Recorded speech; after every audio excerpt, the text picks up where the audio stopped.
de la coalition de la gauche congolaise dit prendre acte de la démission de Toussaint Alunga Desserand. À cette occasion, elle rappelle la tenue d'une marche pacifique le 15 décembre prochain à Kinshasa. C'est pour exiger la tenue du dialogue national. Pour en parler, nous avons joint au téléphone Mathieu Luboya. Il est coordonnateur exécutif national, adjoint chargé des questions de défense et sécurité.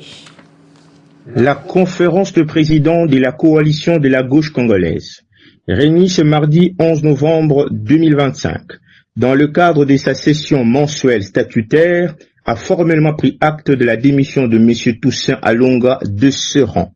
La coalition de la gauche congolaise se doit cependant d'apporter un démenti catégorique et un éclairage franc sur le propos qu'elle qualifie de mensonger et fallacieux tenu par l'intéressé pour justifier des frustrations d'ordre strictement personnel et égoïste. Il est de notoriété publique que la déception de M. Toussaint Alunga découle directement du refus sans équivoque de la coalition de la gauche congolaise de participer au gouvernement d'ouverture, et c'est malgré les sollicitations pressantes qui lui ont été adressées. Notre position de ferme opposition et de vigilance demeure inébranlable. La coalition de la gauche congolaise poursuit résolument sa mission et maintient le cap sans se laisser distraire par des épisodes individuels.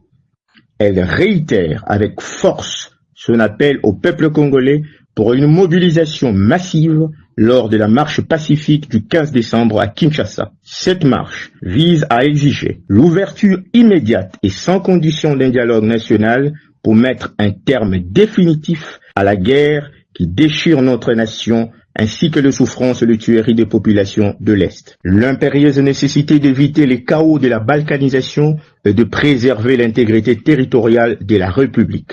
L'obligation de baliser le chemin vers des élections générales crédibles et transparentes en 2028 dans le strict respect de prescrits de la Constitution. La coalition de la gauche congolaise réitère son soutien indéfectible à son leader, l'honorable Jean-Marc Kabunda Kabound, face à n'importe quelle onde de choc.